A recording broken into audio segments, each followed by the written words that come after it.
तो सबको प्रणाम।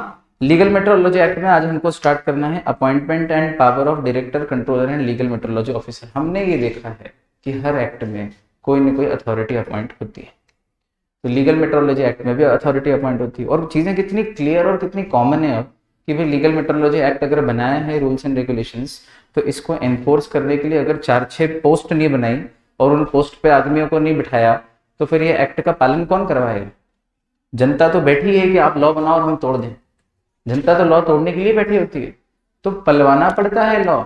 लॉ कोएर्सिव इन नेचर है। बोलो क्या ये लॉ की डेफिनेशन ठीक है? लॉ का ये एक नजरिया देखने का, law is coercive in nature. Law जबरदस्ती हमको फॉलो करना पड़ता है। We basically don't want to follow any law, we want to be ruffians. क्या बनना चाहते हैं हम? रफियंस। लिखो वर्ड, मजेदार, कहीं नहीं मिलेगा। RUFFIANS। रफियन का अर्थ होता है lawless person, a person who does not give up shit to law. मैंने वर्ड मतलब मैंने कहा यार बदल दो, नहीं तो भी गड़बड़ हो जाएगी। हाँ क्या? हाँ बता देंगे। तो आप तो एक काम करो, अगर आपको याद नहीं रहता हो कि रफियन कौन सा वर्ड था, वो जो लॉलेस पर्सन है, जो लॉ नहीं मानता है, तो आप रशियन तो याद रख सकते हो, रशियन। और रशियन अगर शाहिद कपूर बोलेगा कमीने में तो कैसे बोलेगा? रफियन। फॉरब सर, खुफी। ठीक है। शाहिद कपूर कमीने, गुड। ऐसे appointment and power of director, controller and legal metrology officer कौन अपॉइंट करता है? तो पहले देख लेते हैं अपॉइंटमेंट ऑफ डायरेक्टर। कितनी अथॉरिटीज हैं आप देख रहे हो? पहले डायरेक्टर बड़ा, उसके नीचे कंट्रोलर और फिर नीचे छोटे मोटे लीगल मेट्रोलॉजी ऑफिसर्स। तो सबसे पहले किसकी बात कर लेते हैं? डायरेक्टर की। Central government has the power to appoint by way of फलाना ढिमका। बोलो क्या है वो फलाना ढिमका? By way of notification in the official gazette, है ना। अधिकतर ऐसे तरीके से होता है। NIOG बोलते हैं अपन इसका ना, notification in the official gadget, अपने प्यार से बोलते हैं। किस किस को अपॉइंट करेंगे, किस किस पोस्ट पे? और director of legal metrology, additional director, joint director, deputy director, assistant director and other employees. कितने तरह के डायरेक्टर? एक तो सबसे बड़ा डायरेक्टर, फिर एडिशनल, फिर जॉइंट, फिर डेप्यूटी और फिर असिस्टेंट। ये पूरा किसका ब्रैकेट है? ये सब कौन है? अलग अलग प्रकार के डायरेक्टर्स, एक के नीचे एक। ठीक, इनको CG अपॉइंट करती है by notification in the official gadget. अब इन डायरेक्टर का पावर क्या होता है तो देखें।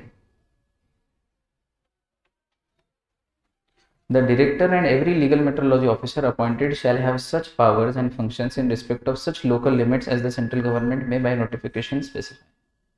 भाई हर एरिया का अलग अलग लोकल लिमिट्स का एक डायरेक्टर हो सकता है कि भाई ये MP रीजन का डायरेक्टर है या ये ईस्टर्न रीजन का डायरेक्टर है।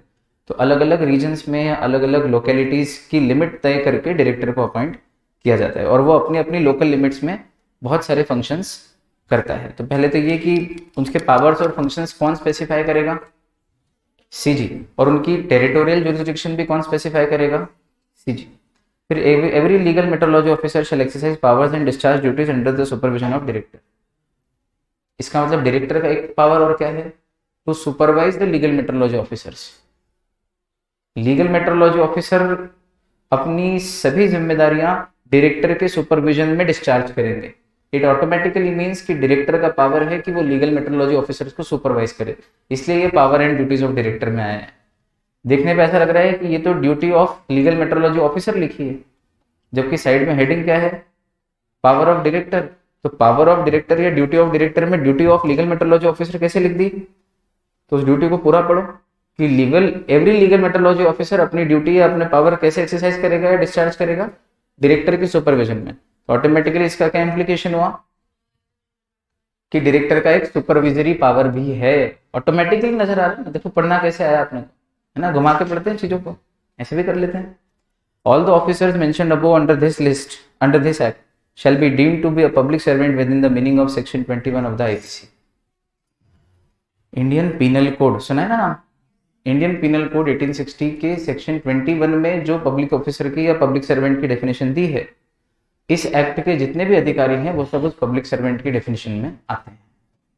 तो कल को पब्लिक सर्वेंट से रिलेटेड कोई भी गड़बड़ हुई और आईपीसी में जो भी प्रोविजन पब्लिक सर्वेंट पे एप्लीकेबल होते हैं, अगर गलती करे तो वो सारे इन ऑफिसर्स पे भी लागू होते हैं। अब समझ में आया? पेरीमेटेरिया कर दिया उन्होंने, पेरीमेटेरिया, remember, use of one law for interpretation of another. So the definition of public servant given in IPC is equally applicable to every officer under this act, which means every punishment applicable to a public servant when he misconducts his duties under IPC shall be equally applicable to all the officers under this act. This is how they have connected these two things. Understood or not? Good? Okay.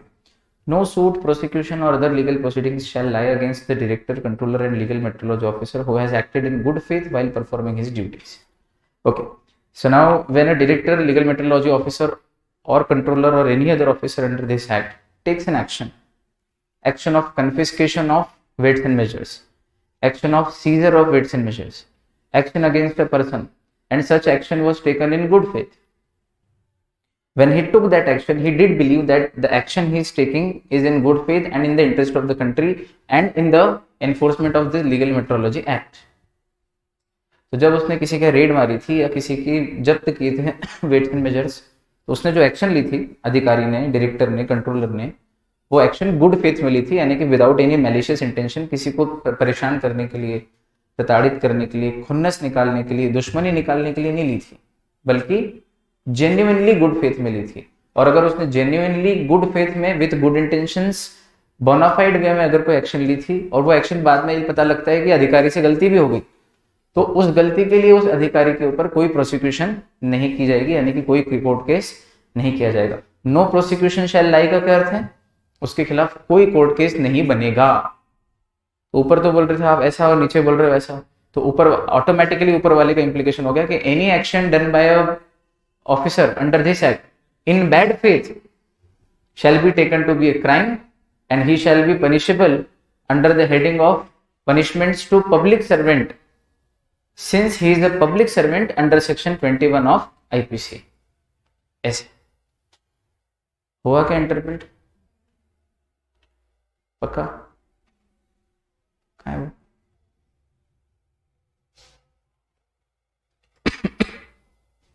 तो point number 3 और point number 4 ये दोनों एक दूसरे की contradictory हैं या इनको हार्मोनाइज करना पड़ेगा? मतलब ऐसा कोई कॉन्ट्राडिक्शन नहीं, अगर ढंग से हार्मोनियस इंटरप्रिटेशन करो दोनों को जोड़ के तो व्यवस्थित अर्थ निकल जाएगा। कोई ऐसा झगड़ा नहीं दोनों पॉइंट में। ऊपर वाला कह रहा है कि वो पब्लिक सर्वेंट होगा और उसका मैंने लॉजिक दिया आपको। क्या वाली पढ़ाई तो बहुत आसान है ना, ये झट से आगे बढ़ सकता हूँ मैं कि भाई ये legal metrology officer public servant होता है। क्या होता है? कौन से एक्ट में? आईपीसी के सेक्शन 21 की जो धारा में पब्लिक सर्वेंट की डेफिनेशन है वही इस पे लग रही है। हो गया, 3 बार बोल दूंगा मैं, याद हो जाएगा। ऐसे थोड़ी क्यों दी वो डेफिनेशन, इसको पब्लिक सर्वेंट की डेफिनेशन में क्यों लिया, ये प्रश्न है। क्यों? तो क्यों तो लिखा ही नहीं इसमें, फिर मैं क्यों पढ़ाऊं? तो क्यों पढ़ाया?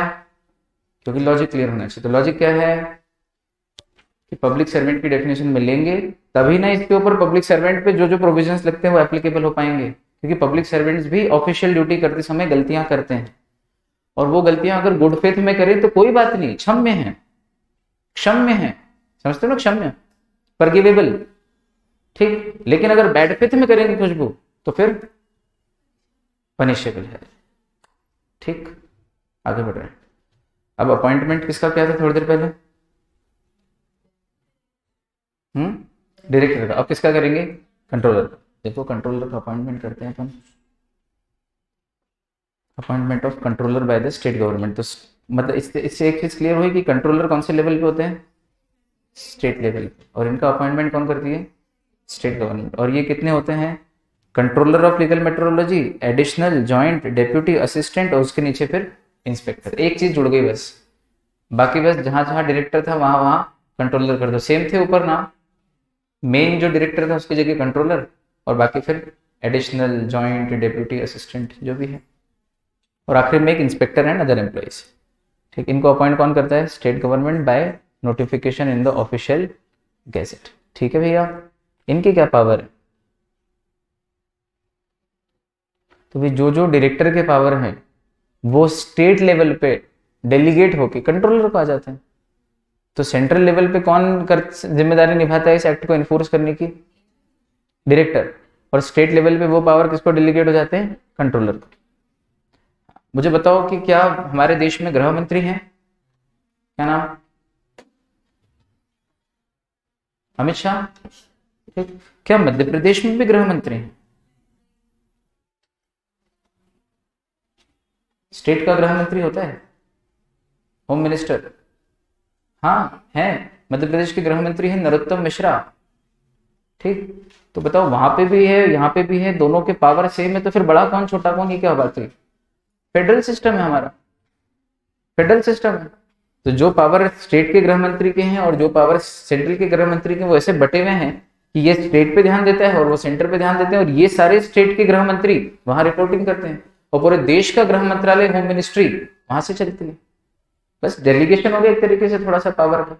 बस वो यहाँ लगा लो कि वो जो डायरेक्टर ऑफ लीगल मेट्रोलॉजी पूरे देश में लीगल मेट्रोलॉजी चलाता है, लेकिन स्टेट लेवल पे वही काम कंट्रोलर करता है, और ये सारे कंट्रोलर डायरेक्टर के प्रति जवाबदेह हैं, और डायरेक्टर केंद्र सरकार के प्रति जवाबदेह हैं।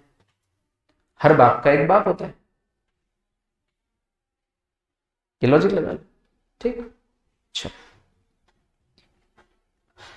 तो the central government may with the consent of the state government delegate the powers of the director to the controller of legal metrology in the state. जो डायरेक्टर ऑफ लीगल मेट्रोलॉजी, उसके power किसको delegate हो जाते हैं? State में। कौन करता है वो डेलीगेशन? सीजी। और किससे पूछ के, किससे बात करके?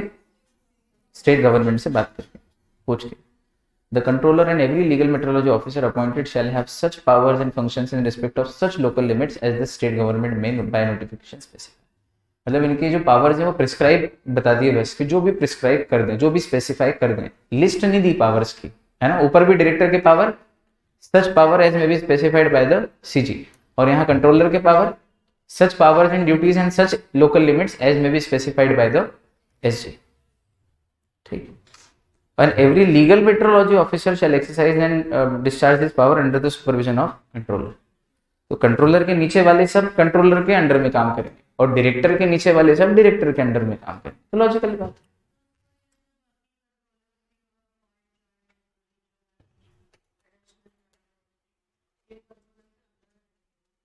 एडिशनल तो उसके बराबर पैरेलल होता है। Additional is always at horizontal plane, और जॉइंट भी उसके पैरेलल होते हैं। जॉइंट कंट्रोल, दो लोग मिलकर कंट्रोल कर रहे हैं। जॉइंट, एडिशनल मतलब कम पढ़ रहे थे तो एक और उसका साथी अपॉइंट कर रहे थे, तो एडिशनल और जॉइंट। डेप्यूटी वो होते हैं जो उसके एब्सेंस वगैरह में काम करते हैं, और असिस्टेंट उसके नीचे होता है। तो बेसिकली वो एक ही अथॉरिटी है, जब जिसकी जरूरत पड़ जाए। ऐसा नहीं कि ये सारे अपॉइंट होते हैं, ध्यान रखना। ये सारे के सारे अपॉइंट हो जरूरी नहीं है। किसी स्टेट में सिर्फ कंट्रोलर हैं 4-5 अलग अलग जिलों में, बस। किसी किसी स्टेट में ज्यादा काम होता है लीगल मेट्रोलॉजी का, मान लो महाराष्ट्र है, तो वहां पर कंट्रोलर भी है और एडिशनल कंट्रोलर भी है, या जॉइंट कंट्रोलर भी है जगह जरूरत पड़ती है। तो जैसे डायरेक्टर होते हैं, जरूरत पड़ी तो एडिशनल डायरेक्टर, कोई बाहर गया हो तो उसकी जगह ऑल्टरनेट डायरेक्टर, बस ऐसा। पर हर कंपनी में एडिशनल और ऑल्टरनेट डायरेक्टर होते ही हैं क्या? नहीं, वो जरूरत पड़ने पे होता है। रिलेट हुआ कि नहीं हुआ? अच्छा, ये हो गया। अब ये तो अभी तक तो कोई पावर उन्होंने कहा नहीं, अभी तक एक भी पावर देखा क्या अपन ने असल में? नहीं। पावर में उन्होंने बोल दिया such power as may be specified by CG, such power as may be specified by SG. कुछ पावर यहाँ पे हम तो देखने में आएंगे, power of inspection and seizure etcetera. देखें जरा, other powers and provisions under that section 15, power of inspection seizure. Who has power to inspect? तो डायरेक्टर, तीनों को ही है, डायरेक्टर, कंट्रोलर, या कोई भी legal metrology officer. Income tax officer raid मारता है क्या? और उसके ऊपर जो इनकम टैक्स का असिस्टेंट कमिश्नर है वो ही मार सकता है, और इनकम टैक्स कमिश्नर वो तो मार ही सकता है। जो पावर छोटों को होता है वो तो बड़ों को होता ही है ना। तो ये लीगल मेट्रोलॉजी ऑफिसर या इंस्पेक्टर वगैरह जो होते हैं, क्या ये इंस्पेक्ट कर सकते हैं? इंस्पेक्ट मीन्स जाके जांच करेंगे, मतलब कहीं जाएंगे किसी प्रीमाइसेस में, किसी के घर में, किसी की फैक्ट्री में, तो इंस्पेक्शन करने जाएंगे, मतलब रेड मार रहे हैं। तो लीगल मेट्रोलॉजी ऑफिसर रेड मार सकता है, तो कंट्रोलर भी मार सकता है और डायरेक्टर भी मार सकता है। ठीक। तो कौन कौन इंस्पेक्शन कर सकते हैं, रेड मार सकते हैं? बेसिकली तीनों, है ना। कब? If he has the reason to believe, जब उनको कुछ जेन्युइन बिलीफ हो कि हाँ यहाँ कुछ गड़बड़ हो रही है या कुछ मिलेगा, झोल है, तो वो फिर इंस्पेक्शन करने जा सकते हैं। चल, when can an inspection order be passed? If the above officer has a reason to believe that any weight or measure or other goods in relation to which any trade and commerce फलाना ढिमका, मतलब कुल मिला के अगर किसी legal metrology officer को, controller को या डायरेक्टर को इस बात का बिलीफ है, विश्वास है, यानी कि इस बात का संदेह है, देखो पैराडॉक्स देखना, इस बात का विश्वास है कि कुछ झोल है, या यूं कहें कि इस बात का संदेह है कि कुछ न कुछ लॉ का वायलेशन है। अब विश्वास है कि संदेह है, these two terms are absolutely एक दूसरे के एंटोनिम्स। या तो आपको बिलीव होता है या डाउट होता है ना, लेकिन दो अलग अलग एंगल से उसी बात को बोल सकते हो और दोनों शब्दों का प्रयोग कर सकते हो। I will inspect if I have a reason to believe that my inspection is valid, ठीक। और you can say if I have a doubt that some contravention of this act is taking place, तो फिर मैं inspection कर सकता हूँ। दोनों statement सही है क्या? दोनों बात कहने के तरीके अलग अलग। लॉ बनना है, वकील बनना है कि नहीं बनना है ना? A company secretary has to be a good lawyer, he should have those. ऐसे भी बोल दो, ऐसे भी बोल दो, दोनों तरह से बोलना आना चाहिए। कभी इधर का रास्ता बंद हो तो बाईपास से निकलना आना चाहिए। इसको इंग्लिश में बोलते हैं head I win and tail you loss, ठीक है? अब तो ठीक है बेटा, हाँ ठीक है ठीक है, ओके। अब उसको पता ही नहीं चला क्या करा, head I win tail you loss. मजा आया? If the above officer has a reason to believe that any weight or measure or other goods in relation to which any trade and commerce has taken place or is intended to take place, मतलब या तो कुछ गलत हो गया है या होने वाला है। intended मतलब intention है, करने वाले हैं। and in respect of which an offence punishable under this act appears to have been or is likely to be, again, और उसको ये भी लग रहा है कि इस एक्ट के तहत कोई ऑफेंस हैव बीन यानी हो चुका है, या लाइकली टू बी यानी कि होने वाला है, होने के लिए committed, are either kept or concealed in any premises or are in the course of transportation. मतलब कोई भी non standard weight and measure या कोई भी इस एक्ट का वायलेशन करने वाला ट्रांजेक्शन हो गया है या होने वाला है, और इस एक्ट का कॉन्ट्रावेंशन या उल्लंघन हो गया है या होने वाला है, या कुछ गलत चीज कहीं किसी प्रीमाइसेस में छुपी हुई है, या कहीं ट्रांसपोर्टेशन में कोई गलत item non standard weight and measure का ट्रांसपोर्टेशन हो रहा है, इस तरह का कोई भी डाउट, शंका अगर मन में है, किसके, कोई भी अधिकारी जो भी इस एक्ट का ऑफिसर है, तो वो क्या करेगा, if he has such a reason to believe, इसको विश्वास है कि कुछ ना कुछ गड़बड़ है, तो वो जाके इंस्पेक्शन कर सकता है। बीच में खड़ा होकर ट्रक को रुकवा के, रुक जाओ, जा भाई कदम, जाके देख क्या है, तो ट्रक खोल के ट्रक का पूरा इंस्पेक्शन किया जा सकता है। जनरली सावंत, कदम इस तरह के ठोले होते हैं जिनको, और गायतोंडे वाले इंस्पेक्टर होते हैं, गायतोंडे और शिंदे, हाँ शिंदे शिंदे, और टैक्सी वाला होता है तावड़े, ये तावड़े तेज चला। चल देखिएगा आपने सिंघम रिटर्न्स, गुड। तो यार यहाँ पे भी उन्होंने सिंपल वर्ड्स में कुछ लिख दिया। आपको सिंपल वर्ड्स पसंद है क्या आपको एकदम? You like simple words? In simple words, if the officer believes that an offence has been committed और is likely to be committed related to trade and commerce of weights and measurements, he can inspect. पर ये पहले पढ़ा देता आपको, ऊपर वाला छोड़ देता, तो आप लॉ पढ़ना नहीं सीखते, इसलिए वो कर। अब नीचे आओ, basis of passing an inspection order. तो भाई किस आधार पे आप इंस्पेक्शन ऑर्डर पास करोगे कि इंस्पेक्शन करना है? भाई या तो आपको खुद को ही पता हो कि कुछ झोल है, या कहीं से सीआईडी में क्या होता था, या तो वो लोग खुद पता लगाते थे, या फिर वो इंस्पेक्टर अभिजीत के खबरी घूमते थे इधर उधर, फिर वो जाते थे किसी रेस्टोरेंट में, वो यूं बैठ जाते थे और खबरी उधर मुंह करके पीछे वाली बेंच पे बैठा होता था, फिर वो धीरे से यहाँ पे एक पर्ची देता था और अभिजीत उसको जेब में रख के बाहर निकल जाता था। याद आ रहा है? वो एक दूसरे को देखते नहीं थे, क्योंकि देख लिया तो हो सकता है कि उन लोगों को पता लग जाए जिन्होंने निगाह रख रखी इन पे, इंस्पेक्टर अभिजीत पे, कि इनके कौन कौन खबरी है, और इससे खबरी की जान पे आँच आ सकती है। और फिर अपनी खबरी अगर मर गया तो खबर कहाँ से आएगी?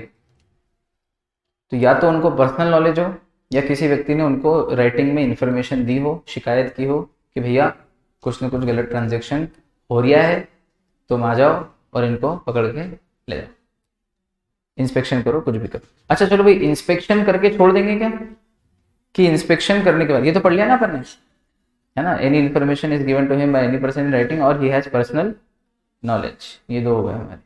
चलो अब मुझे बताओ कि इंस्पेक्शन किया और इंस्पेक्शन में पता चला कि कुछ गड़बड़ है, तो उस व्यक्ति के कान में बता देंगे कि भाई तूने गड़बड़ करी है, जेल आ जाना कल सुबह और ये सब माल वहां पे रख देना, ऐसा कि सीज कर लेंगे हाथों हाथ, सीज करेंगे। तो क्या पावर है, power to entry and seize. अब उसकी जो भी प्रेमाइसेस हैं, गाड़ी है, जहाँ पे भी वो माल है वहां पे क्या करेंगे, एंट्री करेंगे और वो माल छीन के ले आएंगे। So this power includes power to entry at any reasonable time into such premises and search for and inspect any weight measure or other item. Power to seize any weight measure or other goods, any record, register or other document or article. तो कितने power हो गए, पहले first वाले के दो। क्या कर सकते हैं, कहीं भी एंट्री कर सकते हैं किसी भी रीजनेबल टाइम पे, ठीक, काहे के लिए, किसी भी प्रेमाइसेस में इंस्पेक्शन, वेट और मेजर या अदर डिवाइसेस को ढूंढने के लिए, इंस्पेक्ट करने के लिए, और उसके बाद उसको क्या कर लेंगे, उसी जिसको इंस्पेक्ट किया उसको उस वेट और मेजर को इंस्पेक्ट कर लेंगे, और उसके साथ अगर कोई किताब रखी है, रजिस्टर, रिकॉर्ड, आर्टिकल, डॉक्यूमेंट, जिससे प्रूव हो सकता है कि ये कब खरीदा हो, क्या स्टैंडर्ड है, नॉन स्टैंडर्ड है, तो वो डॉक्यूमेंट भी जब्त कर लेंगे, ऑब्वियसली यार। ठीक, आतंकवादी पकड़ते तो उनके साथ जितने भी नकली फर्जी दस्तावेज होते हैं वो भी तो पकड़ते हैं, है ना। अब पूरी प्लानिंग रहती है बोर्ड के ऊपर, वो पिन से लगे रहते हैं और धागे धागे बंधे रहते हैं उसके अंदर ऐसे ऐसे, और मैप बना हुआ रहता है, यहाँ पे बम लगाएंगे, फिर यहाँ पे बम लगाएंगे, अक्षय कुमार की हॉलीडे, है ना, समझ गए। दो पिक्चर बहुत देखते हैं। फिर where any goods seized are subject to speedy or natural decay. लो फिर वही बात आ गई, सर हमको ऐसा क्यों लग रहा है कि एसेंशियल कमोडिटीज एक्ट से काफी मिलता जुलता है। क्यों नहीं मिलता जुलता है यार, दोनों ही कंज्यूमर प्रोटेक्शन लॉ है। वो भी कंज्यूमर को प्रोटेक्ट करने के लिए कि भाई उसको बराबर मिलना चाहिए खाने पीने का सामान एसेंशियल, और ये कि भाई उसको सही चीज मिलना चाहिए हमेशा। तो फिर इनके उद्देश्य सेम है, जिनके उद्देश्य सेम है उनमें कुछ ना कुछ तो समानताएं देखने में आएंगी सही। तो समानताओं से घबराना नहीं कभी, है ना, समानता तो अच्छी होती है। तो अगर कोई ऐसी गुड चीज हुए which are subject to speedy or natural decay, the director or controller or legal metrology officer may dispose of such goods in such manner as may be prescribed. मान लो कोई पैकेज कमोडिटी है जो non standard या जिस पे declaration होना चाहिए लेकिन डिक्लेरेशन प्रॉपर नहीं है, वो भी तो सिर्फ बाट के नापतोल की डिवाइस ही थोड़ी, और भी चीजें जो नॉन स्टैंडर्ड हो सकती है खाने पीने की, जो बिकने जा रही थी लेकिन नॉन स्टैंडर्ड है, या रिक्वायर्ड डिक्लेरेशन जो चाहिए थे इस एक्ट में वो नहीं है, और वो चीज जल्दी सड़ जाएगी अगर हमने इसको सीज करके गोडाउन में पटक दी, हमारे मतलब अथॉरिटी ने अपने पास रख ली, तो फिर न कल तुम्हारे काम आएगी न कल मेरे काम आएगी। तो क्या करेंगे, उसको डिस्पोज ऑफ कर देंगे। डिस्पोज ऑफ मीन्स कुछ ना कुछ उसका निराकरण कर देंगे। डिस्पोज ऑफ एक इतना जनरलाइज्ड वर्ड है कि इसका कुछ ना कुछ तो कर ही देंगे।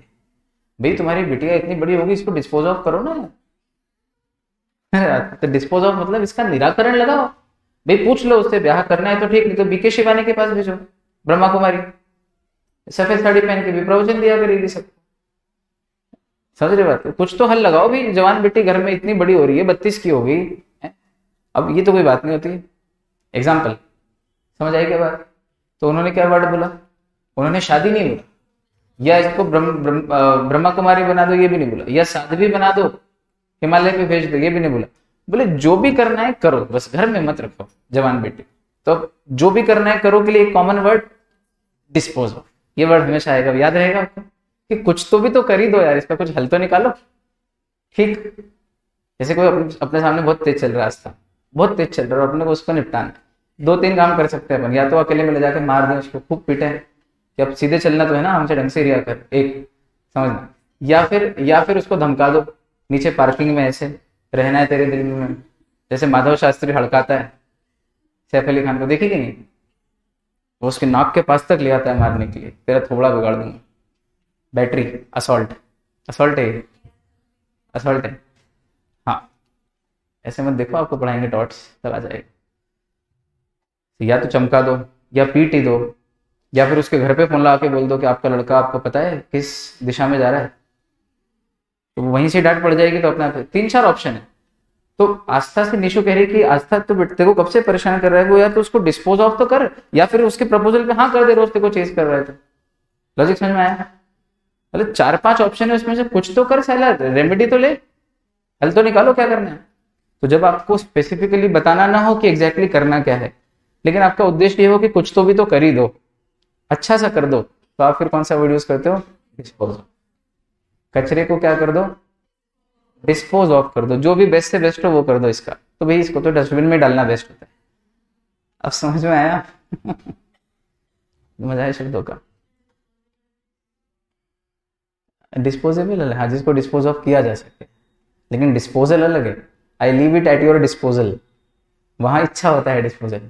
जो भी बेस्ट से बेस्ट हो वो कर लेना, तेरे को जो अच्छा लगे, अगेन, है ना। खैर, तो डिरेक्टर ऑफ लीगल मेट्रोलॉजी या कंट्रोलर या लीगल मेट्रोलॉजी ऑफिसर उसको क्या करेंगे? May dispose of such goods in such manner as may be prescribe. मतलब बेसिकली क्या करेंगे? बेच ही देंगे। वहां भी यही किया था एसेंशियल कमोडिटीज एक्ट में कि बेच दे। और बेचने के बाद क्या हुआ था फिर?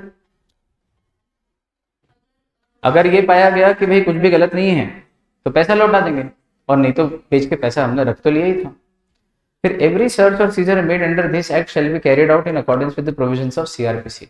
और इस एक्ट में जितने भी सर्च और सीजर वगैरह होंगे वो किस एक्ट के या किस लॉ के हिसाब से होंगे? सीआरपीसी के हिसाब से होंगे। ठीक, सीआरपीसी तो हम जानते हैं क्या होता है, क्रिमिनल प्रोसीजर कोड, है भी हमारे कोर्स में, पढ़ेंगे भी सही। चलो, अब मुझे बताओ, अभी तो सर्च और सीज किया था सर, अब उसको कन्फिस्केट भी तो करना है। तो कन्फिस्केट के लिए यहाँ पे कौन सा वर्ड यूज किया इन्होंने? एक ही बात है, दोनों का मीनिंग सेम ही होता है, कन्फिस्केट बोलो या फोरफीचर।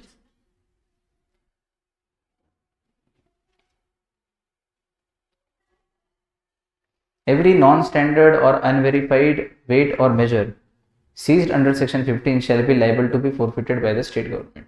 तो जो अभी ऊपर सेक्शन 15 के तहत सीज किया था, है ना, किया था ना, सीजर, सीजर का सेक्शन 15, तो सेक्शन 15 के तहत जो वेट्स एंड मेजर्स सीज किए गए थे, अगर वो प्रूव हो जाएं कि नॉन स्टैंडर्ड और अनवेरिफाइड हैं, तो उनको स्टेट गवर्नमेंट क्या कर लेगी? फॉरफिट। तो स्टेट गवर्नमेंट लाइबल है या वो लाइबल टू बी फॉरफिटेड है? वो गुड्स, वो non standard weights and measures are liable to be forfeited, मतलब they will be forfeited in simple words. ठीक, ये लैंग्वेज कठिन तो नहीं पड़ रही? अगर आपको लिखने में कठिन पड़े तो इसका इजी सेंटेंस क्या बन जाएगा वैसे? एवरी नॉन स्टैंडर्ड वेट और measure seized under section 15 shall be forfeited by the state government. खत्म, इजी। चलो भाई, however such unverified weight or measure shall not be forfeited to the state government if the person from whom such weight or measure was seized gets the same verified and stamped within such time as may be prescribed। लेकिन ये जो unverified weights and measure है जिनको seize करके confiscate करने वाले हैं, अगर वो व्यक्ति जिसके ये गुड्स हैं, जिससे छीने हमने weights and measures non standard या अनवेरिफाइड, अगर वो उनको वेरीफाइड और स्टैम्प्ड करा ले, स्टैम्प मीन्स मार्क लगवा ले कि हाँ ये वेरीफाइड है, ओके टेस्टेड सरकारी डिपार्टमेंट से जाके, तो फिर उनको उनको कन्फिस्केट या फॉरफिट नहीं करेंगे। तो एक एक्सेप्शन डाल दिया ऊपर वाले पॉइंट का। ऊपर बोला कि जिसको सीज किया उसको फॉरफिट कर लेंगे, तो नीचे कह रहे हैं कि लेकिन फॉरफिट करने में एक छोटी सी बात है कि अगर वो वेरीफाई करा लेता है सरकार के द्वारा दिए गए टाइम लिमिट में, एक मौका दिया जाएगा और वो जाके चेक करवा ले और वो वेरीफाई कर ले कि देख लो सब अनवेरीफाइड था लेकिन नॉन स्टैंडर्ड नहीं था, अनवेरीफाइड था लेकिन नॉन स्टैंडर्ड नहीं था, इसलिए मैंने जाके उसको जो भी अथॉरिटी उससे वेरीफाई करा लिया है कि हाँ ये स्टैंडर्ड वेट एंड मेजर है। समझ में आया? उदाहरण दो, उदाहरण दो। 17 साल की लड़की और 18 साल के लड़के की शादी हो गई, ये non standard weight and measure है। ये क्या है? Non standard weight and measure है। तो ये वेरीफाई तो हो ही नहीं सकता, वेरीफाई तो हो ही नहीं सकता है। 1 साल हो जाए वाली बात नहीं है, लड़के को 3 साल चाहिए, अभी 21 में होने की शादी लायक उम्र है उसकी। हाँ, लड़के पे तो आपका ध्यान रहता ही नहीं ना। लड़कों के विचारों की क्या हालत होती है आपको पता है, फिर कैसे क्या मैनेज करते हैं। कई लड़के 18 के बाद कुछ भी नहीं करते, पढ़ते लिखते नहीं है, व्यापार धंधे में 15 में ही लग गए थे, 18 तक तो सेटल्ड है, मूछ मूछ आ गई। अब वो सोचते हैं कि चलो यार कुछ करते हैं लाइफ में, आगे बढ़ते हैं, तो और रुकना पड़ता है। गांव में बहुत सारे लड़के जिनको कोई काम नहीं रहता, पढ़ाई लिखाई कर ली जितनी करनी थी, आगे नहीं पढ़ना। 21 साल कर दी सरकार ने लड़कों की उम्र, बेचारा कैसे जिए। चलो, तो क्या बोल रहा था मैं, अच्छी चीज भावेश, मधु भाई बताओ। हाँ, तो मैं एग्जांपल दे रहा था, 17 साल की लड़की और 18 साल के लड़के ने शादी कर ली, तो ये शादी नॉन वेरीफाइड है क्या? हाँ, वो तो छोड़ो, non standard weight and measure है, इक्वेट करना, तो इसको वेरीफाइड तो करा ही नहीं सकते, चाह के भी रजिस्टर करा सकते हो इस मैरिज को, रजिस्टर मतलब वेरिफिकेशन, एग्जाम्पल इक्वेट करते चलना, ठीक है। लेकिन एक 19 साल की लड़की और 22 साल के लड़के ने शादी कर ली, तो ये शादी स्टैंडर्ड वेट्स एंड मेजर है, बस वेरीफाइड नहीं है, अभी रजिस्टर नहीं करेगी, तो वो मान नहीं रहे कि तेरी शादी रजिस्टर्ड, तो बोले ठीक है आप टाइम दो, टाइम दिया, उस टाइम के अंदर अगर रजिस्टर करा ली तो सॉरी हाँ, तो वो शादी स्टैंडर्ड तो थी ही, अब वेरीफाइड भी। तो नॉन स्टैंडर्ड और अनवेरीफाइड में अंतर समझ में आया? जो स्टैंडर्ड ही नहीं, स्टैंडर्ड से ही कम है जो वेट्स एंड मेजर्स, वो तो वेरीफाई होंगे ही नहीं, लेकिन जो स्टैंडर्ड को तो कंफर्म कर रहे थे, बस वेरीफाइड नहीं थे अथॉरिटी से, उनको वेरीफाई करा लो, तो फिर वो फोरफीचर की परेशानी से बच जाएगा वो व्यक्ति, बशर्ते स्टैंडर्ड हो, बस सिर्फ वेरिफिकेशन ने किया। अब समझ में आया इसका अर्थ? कंसेप्ट गले से उतर गई नीचे, पेड़ भरा आपका। Every weight measure or other goods seized under section 15 but not forfeited shall be disposed of by such authority and in such manner as may be prescribed। वो सारे वेट्स एंड मेजर्स और अदर गुड्स जो section 15 में seize तो किए हैं लेकिन बाद में फोरफिट नहीं किए, उनका क्या किया जाएगा? फिर डिस्पोज ऑफ कर दिया जाएगा, मतलब जो भी बेस्ट से बेस्ट है वो कर दिया जाएगा, और बेस्ट से बेस्ट मतलब रिटर्न कर दिया जाएगा, या अगर वो स्पीडी या नेचुरल डिके वाले थे और बेच दिए थे तो उसका पैसा दे दिया जाएगा। इस द केस में क्योंकि दो ऑप्शन है तो दोनों लिखने के बजाय shall be disposed of in such manner as may be prescribed. Language पकड़ना गया, कहीं भी पढ़ा दो आप नहीं भी रहोगे ना सर हमारे बीच में प्रोफेशनल में, वैसे तो नहीं, वैसे सवाल है, अरे भाई मैं नहीं जा रहा अभी, कहीं नहीं जाना, मेरा कोई विचार है नहीं जाने, तो ध्यान से अपन करेंगे कुछ ना कुछ लंबे समय तक, वो चिंता वाली बात नहीं है, लेकिन अभिप्राय यह रहता है कि मैं दिन भर थोड़ी आपके साथ रह सकता हूँ 24 घंटे, और आगे भी जीवन में सीएस बनने के बाद भी आप लॉ पढ़ोगे, फिर नया कोई कानून अमेंड होकर आएगा तो आप उसको पढ़ के समझोगे, क्लाइंट को समझाओगे, खुद भी समझोगे, तो ये पढ़ने की टेक्निक आनी चाहिए। लॉ तो बदल जाता है, इसलिए लॉ के सब्जेक्ट को कभी ऐसे पढ़ना ही नहीं चाहिए कि हमने याद कर लिया, लॉ के सब्जेक्ट को पढ़ना ही सीखना चाहिए। रोज रोज बोलता हूँ यार, पता नहीं क्यों, है ना, क्योंकि लॉ तो एवर चेंजिंग है, फिर कोई नया आ जाएगा तो आपको टेंशन हो जाएगा कि यार अब इसको कैसे पढ़ें। पढ़ना सीख गए तो फिर दुनिया का कोई लॉ सामने आ जाए, अमेरिका का लॉ दे दो, कोई दिक्कत, ठीक। इस तरह से पढ़ने के बाद फिर अब आप कंपनी सेक्रेटरी कोर्स अगर यूएस का करना चाहो या यूके का करना चाहो तो भी कर सकते हो, क्योंकि आपको पढ़ना है। अभी तक जो हमने पढ़ा है क्या उसका ये चार्ट है एक छोटा सा, power of forfeiture, goods seized by the officer may be forfeited by the state government और disposed of, exception if the seized goods are verified and stamped, no forfeiture required, ठीक है। अगली हेडिंग है manufacturer etcetera. Etcetera में क्या आएगा?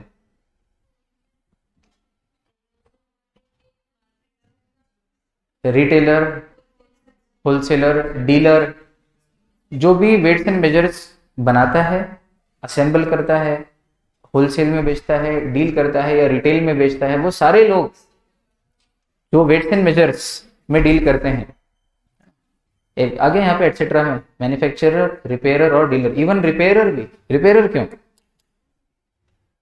Repairer क्यों? हाँ भी बनाने वाले ने तो सही बनाया था, कुछ महीनों बाद वो मशीन खराब हुई तो रिपेयर करने वाले ने ऐसे रिपेयर की कि अब वो मशीन में गड़बड़ हो गई, वो 1 किलो रखो तो उसको 1200 ग्राम दिखाती है, यानी कि सीधे सीधे 200 ग्राम ज्यादा है, मतलब आप अगर 1 किलो दोगे तो सामने वाले को 800 ग्राम ही मिलेगा। तो रिपेयरिंग के बाद भी तो चीज खराब हो सकती है, इसलिए वेट्स एंड मेजर्स की मशीन को रिपेयर करने वाला भी इस एक्ट के दायरे में आना चाहिए। देखो क्या लॉजिकल बात, पहुंची बात। रिपेयर करने वाला क्यों आ रहा है, फटाफट बोलो। क्योंकि रिपेयर होने के बाद अगर नॉन स्टैंडर्ड बन गई हो तो भी तो अपने एक्ट का पर्पस डिफीट हो गया। Manufacturer, repair or dealer of weight और measure shall maintain such records and register as may prescribe. देख रहे हो आप, मतलब उसको क्या रिकॉर्ड, क्या मेंटेन करके चलना है, कितने बेचे, कौन सी क्वालिटी के बेचे, किसको बेचे और कहाँ से बने थे, डीलर को, मैन्युफैक्चरर को भी कितने बनाए, किस तरीके से बनाए, वो जितना भी रिकॉर्ड और रजिस्टर्ड है वो सब मेंटेन करना है। और उस रिकॉर्ड और रजिस्टर्ड में झूठी झूठी एंट्रीज लिखनी है कि सही सही ट्रूथ लिखना है, बताओ मुझे, है ट्रू लिखना है कि फॉल्स लिखना है? ट्रू कहां लिखा है? ट्रू देखो लिखा है have to maintain such records, such यानी सच, लिखा है have to maintain such records, ना कि झूठ रिकॉर्ड्स। तो उसको जो भी रिकॉर्ड मेंटेन करने हैं वो कैसे रिकॉर्ड करने हैं, सच। अच्छा, ये जो रिकॉर्ड हैं या रजिस्टर हैं जो आपने मेंटेन किए हैं, इनको आपको पेश करना पड़ेगा। यहाँ प्रोड्यूस मीन्स पेश। कब पेश करना पड़ेगा, जब भी कोई अथॉरिटी आपके पास इंस्पेक्शन के लिए आएगी। कॉन्ट्रा एंट्री मारो भावेश। डायरेक्टर कंट्रोलर का पावर है कि वो कभी भी जाके वेट्स एंड मेजर्स या अदर कमोडिटीज को इंस्पेक्ट कर सकते हैं और रजिस्टर रिकॉर्ड वगैरह का भी इंस्पेक्ट कर सकते हैं। पढ़ा था ऊपर। और व्यक्ति पे, डीलर पे, मैन्युफैक्चरर पे जिम्मेदारी डाल दी कि कोई अथॉरिटी अगर इंस्पेक्शन के लिए आए और मांगे तो आप प्रोड्यूस कर देना। मतलब उनको अधिकार दे दिया कि आप इंस्पेक्ट करो और इसको बोल दिया कि वो मांगे तो दे देना। तो काम कितना स्मूथ हो गया, ऐसा झगड़ा नहीं। उसको बोला कि तू जा, वो तो गया, वो बोले मेरे को तो बोला ही नहीं ना कि कभी वो आए तो दिखाना, तो मैं क्यों दिखाऊं। वो बोलेगा नहीं लेकिन लॉ ने मेरे को बोला है कि रिकॉर्ड मेंटेन करें तो रिकॉर्ड चेक कर ले। समझ में आया क्या, वापिस बोलो, वापिस बोलो। भाई कंट्रोलर को ऊपर पावर दिया था, कंट्रोलर डायरेक्टर ऑफिसर को, कि आप जाओ तो तभी आपको लगेगा कुछ, if you have a reason to believe तो जाके इंस्पेक्ट करना वेट्स एंड मेजर्स को भी और रिकॉर्ड्स, बुक्स ऑफ अकाउंट्स वगैरह सब। तो वो अपने पावर का इस्तेमाल करने के लिए आया और उसने कहा कि भाई वेट्स एंड मेजर दिखाओ और बुक्स ऑफ अकाउंट्स और रजिस्टर रिकॉर्ड भी दिखाओ। तो इसने कहा आपको भले ही पावर होगा देखने का, लेकिन मेरे ऊपर कोई ड्यूटी नहीं डाली लॉ ने कि तू वो आए तो उसको दिखाना, तो मैं नहीं दिखा रहा, जाओ। तो डेडलॉक हो जाएगा ना। तो लॉ ने इसको भी बोल दिया सेक्शन 17 कि कोई अधिकारी जब आए तेरे यहाँ पर इंस्पेक्शन करने और रिकॉर्ड मांगे तो झट से उसके सामने प्रोड्यूस कर दे। तो वो मांगेगा और इसकी भी जिम्मेदारी तो ये भी तुरंत दे देगा, तो काम एकदम सॉफ्टली हो जाएगा। वाह। फिर registration for importer of weight और मेजर। इंपोर्टेड जो वेट्स एंड मेजर्स हैं वो नॉन स्टैंडर्ड भी चलेंगे, ट्रू फॉल्स।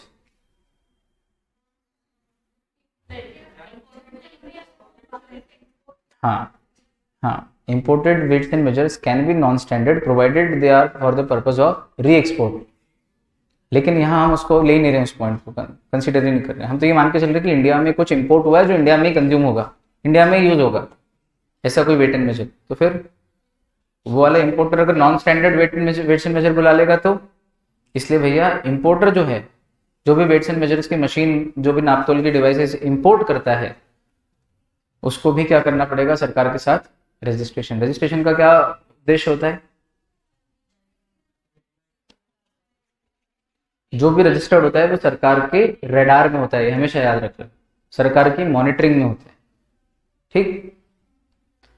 तो a person shall not import any weight or measure unless he is registered with the director in such manner and on payment of such fee as may be prescribed। Fees लगती है क्या, किसी भी registration की fees लगती है। तो जो भी उसकी मैनर है, फॉर्म वॉर्म भरना है वो, और जो भी फीस है वो दे के आप डायरेक्टर ऑफ लीगल मेट्रोलॉजी के साथ अपने आप को क्या करा लो, रजिस्टर्ड। तो रजिस्टर्ड व्यक्ति ही इंपोर्ट कर सकता है। इससे क्या होगा, गलत चीजें इंपोर्ट नहीं होगी और जो इंपोर्ट कर रहा है उस पर भी हमारी निगरानी रहेगी, सर्विलेंस रहेगी। अगला है approval of model. Approval of model means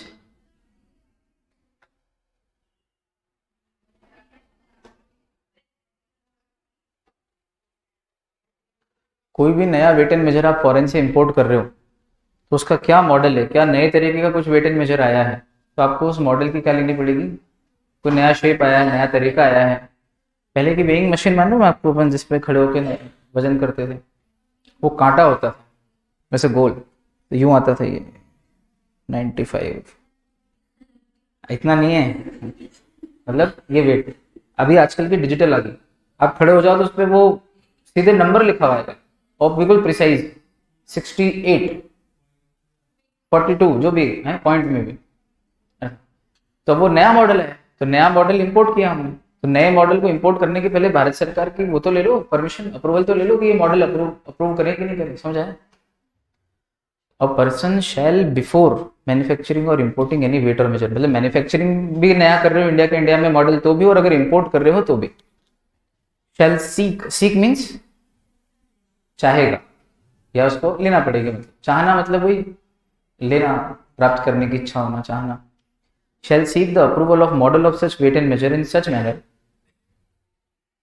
such fees and such authority as may be prescribed. However, such approval of model may not be required for measuring textiles or timber, capacity measures not exceeding 20 liters in capacity, which are ordinarily used in retail trade for measuring kerosene, milk or potable liquors.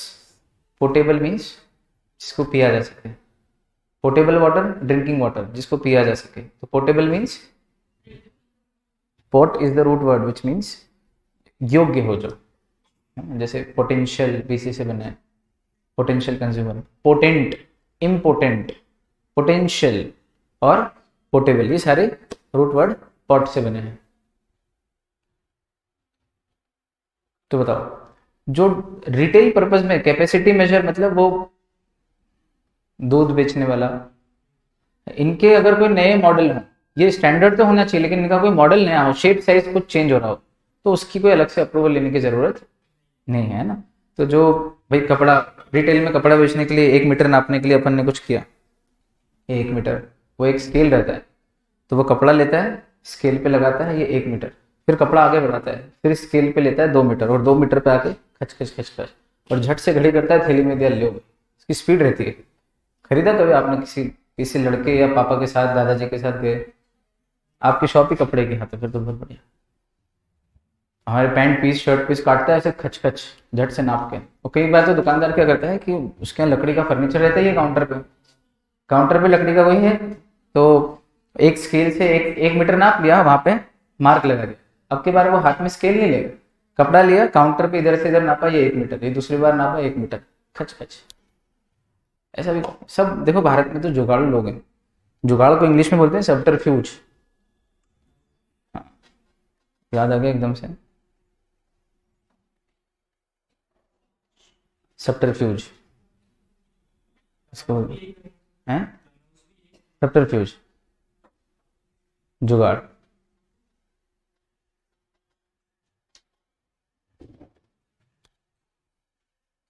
लिख लिया, ये नहीं आएगा exam में।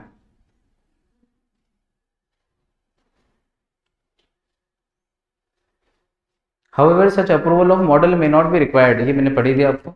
20 litre तक की capacity वाले हैं या जो रिटेल ट्रेड में केरोसिन, दूध या शराब वराब नापने में आते हैं, उनके छोटे मोटे मेजरिंग डिवाइसेस के मॉडल अगर बदल दो आप, उनके स्टैंडर्ड नहीं बदल रहे ना, स्टैंडर्ड वही है, मॉडल अगर बदल दो, शेप वगैरह थोड़ा बहुत, तो उसमें इतनी अप्रूवल लेने की जरूरत नहीं पड़ती।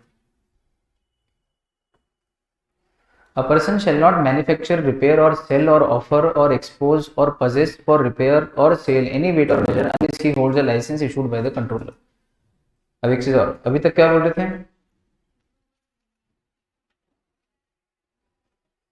ये हेडिंग है, सबसे पहले ये हेडिंग पढ़ दो, prohibition on manufacture, repair or sale of weight और मेजर विदाउट लाइसेंस। तो प्रोहिबिशन मतलब बेचेंगे ही नहीं या विदाउट लाइसेंस नहीं बेचेंगे, तो क्या क्या नहीं करेंगे विदाउट लाइसेंस, ना मैन्युफैक्चर कर सकते हैं, ना रिपेयर कर सकते हैं और ना सेल कर सकते हैं। मतलब प्रोड्यूसर भी नहीं, सेलर भी नहीं और रिपेयरर भी नहीं, तीनों को ही क्या लेना पड़ेगा, लाइसेंस, और अगर नहीं है तो वो तीनों ही काम नहीं कर सकते। तो नो पर्सन अथवा a person shall not manufacture, repair or cell और ऑफर और एक्सपोज मीन्स डिस्प्ले में रख दिया, दिखा दिया लोगों को, और possess for repair any weight or measure unless controller से दिया हुआ लाइसेंस उसने नहीं लिया हो। However, no license to repair shall be required by a manufacturer for repair of his own weight or measure in a state other than the state of manufacture of the same. हाँ, ये logical बात है। देखो, मैं manufacturer हूँ, ठीक, मैंने wait and major manufacture की और मैन्युफैक्चर का मेरे पास क्या है, लाइसेंस। अब मेरा मैन्युफैक्चर किया हुआ वेट एंड मेजर खराब हो गया, तो मैं उसको रिपेयर नहीं कर सकता क्योंकि मेरे पास रिपेयर का लाइसेंस नहीं है। तो ये तो गलत हो जाएगा ना, समझ आया, एक्सेप्शन समझ में आया भाई। मैन्युफैक्चरर को तो रिपेयर का अधिकार automatic, if you have a manufacturing licence you automatically have the power to repair it, ठीक। However no licence to repair shall be required by a manufacturer for repair of his own weight और measure in a state other than the state of manufacture of the same. इसका अर्थ है own weight or measure in a state other than the state of manufacture of the same. मतलब अगर आपका इसी state में manufacture हुआ है और इसी स्टेट में रिपेयर कर रहे हो तो फिर आपको अलग से रिपेयर लाइसेंस लेने की जरूरत हाँ, लेकिन आपकी दो फैक्ट्रियां हैं, एक पंजाब में है और पंजाब में जो बना था आपका मैन्युफैक्चरर, उसको रिपेयर अगर मध्य प्रदेश में कर रहे हो तो रिपेयर का लाइसेंस लग जाएगा। अदरवाइज जिस स्टेट में आप मैन्युफैक्चर करते हो उसी स्टेट में अगर आपका अपना ही कोई वेट एंड मेजर रिपेयर कर रहे हो तो उसके लिए अलग से लाइसेंस टू रिपेयर नहीं लेना पड़ेगा। इससे क्या समझ में आया आपको पता है? पूछो क्या, पूछो सही क्या, कि तीन तरह के लाइसेंस होते हैं, licence to sell, licence to manufacture, तीसरा बोलोगे कि मैं ही बोलूंगा? Licence to repair. और फिर एक चीज और समझ में आई आपको कि जिसके पास लाइसेंस टू रिपेयर है वो मैन्युफैक्चर नहीं कर सकता, जिसके पास लाइसेंस टू सेल है वो बाकी दो नहीं कर सकता, और जिसके पास लाइसेंस टू मैन्युफैक्चर है वो बाकी दो नहीं कर सकता। लेकिन इसका एक छोटा सा एक्सेप्शन है कि जिसके पास लाइसेंस टू मैन्युफैक्चर हो, क्लियर हुआ है ना? क्यों? देखो, तीन तरह के लाइसेंस है, कहाँ लिखा है? ऊपर लिखा है ये, कि कोई भी व्यक्ति जब तक कि उसके, कहाँ ऊपर, कहाँ ये यहाँ लिखा है, ये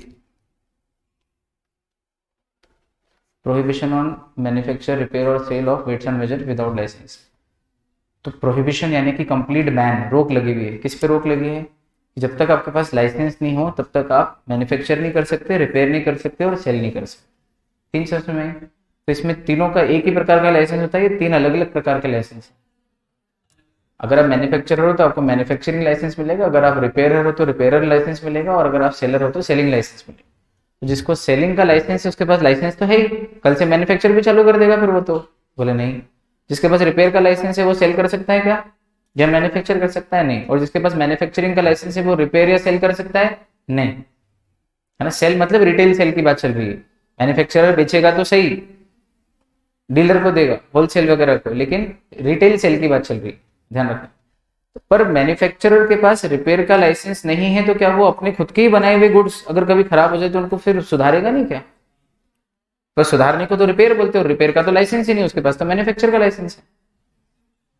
तो बोले ये एक छोटा सा एक्सेप्शन है कि मैन्युफैक्चरर अगर अपने ही गुड्स को कभी रिपेयर करना चाहे तो उसके लिए लाइसेंस टू रिपेयर लेने की जरूरत नहीं है। वो तो देखो क्या लिखा है line, however no licence to repair, कहां पढ़ रहा हूं मैं? However, no license to repair shall be required by a manufacturer for repair of his own weight or measure in a state other than the state of manufacture of the same। इस line का अर्थ है, इसमें भी एक condition डाल दी कि जिस state में मैन्युफैक्चर कर रहे हो उसी स्टेट में रिपेयर कर रहे हो तो ये एक्सेप्शन है। अगर मैन्युफैक्चर किसी और स्टेट में होता है और रिपेयर कहीं और हो रहा है तो फिर तो आपको लाइसेंस टू रिपेयर भी लेना पड़ जाएगा। फुल इंटरप्रिटेशन के साथ बात समझ आई क्या? वधिया।